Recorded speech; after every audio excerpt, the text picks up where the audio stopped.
আসসালামু আলাইকুম। আমি সুমাইয়া শম্পা। আজকে আমি আপনাদের সাথে শেয়ার করব এক্কেবারে ইউনিক পদ্ধতিতে কই মাছ রান্নার রেসিপি। অবশ্যই আপনারা প্রথম থেকে শেষ পর্যন্ত আমার ভিডিওটি দেখতে থাকুন। তার জন্য এখানে আমি 10 পিস কই মাছ নিয়েছি। খুব ভালোভাবে ধুয়ে পরিষ্কার করে নিয়েছি।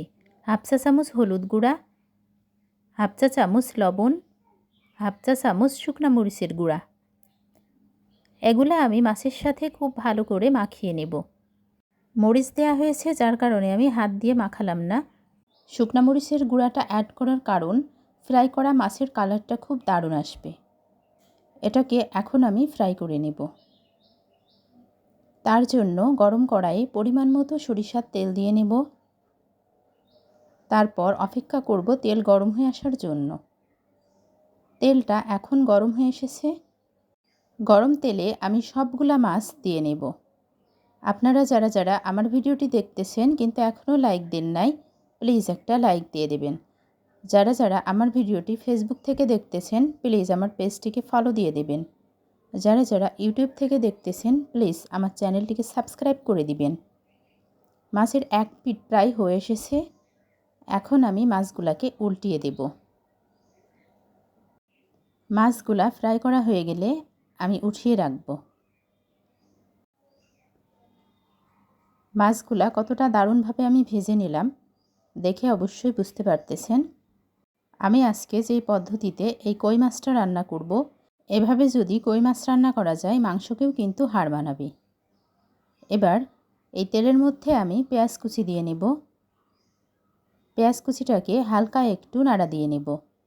তারপর আমি একটা মশলা পেস্ট করে রেখেছি, আদা, রসুন, পেঁয়াজ, জিরা, গরম মশলা। সবগুলো উপকরণকে আমি ব্লেন্ডারে পেস্ট করেছি। এটাকে আমি অ্যাড করলাম। অবশ্যই এভাবে কই মাছ রান্নার জন্য অবশ্যই পেস্ট করা এই মশলাটা অ্যাড করতে হবে।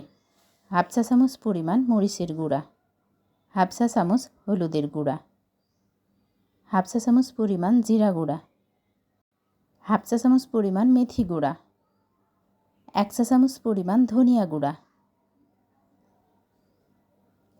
এখন আমি মশলাটাকে কষিয়ে নেব। স্বাদ মতো লবণ অ্যাড করব।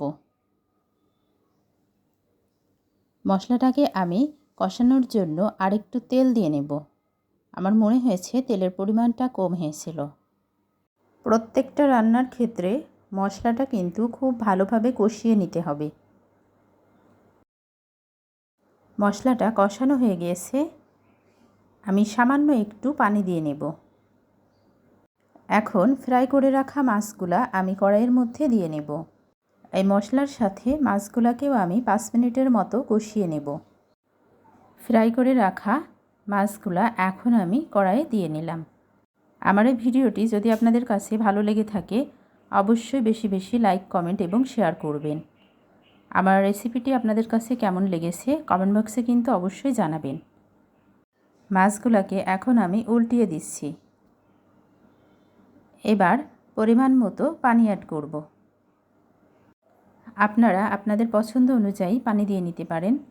অনেকে হয়তো ঝোলটা বেশি রাখতে পারেন, সেই ক্ষেত্রে পানিটাও বেশি দেবেন। আমি খুব বেশি পানি দিইনি, যেহেতু আমি এটা ভুনা রাখব। এটা খুব দারুণভাবে ফুটে এসেছে।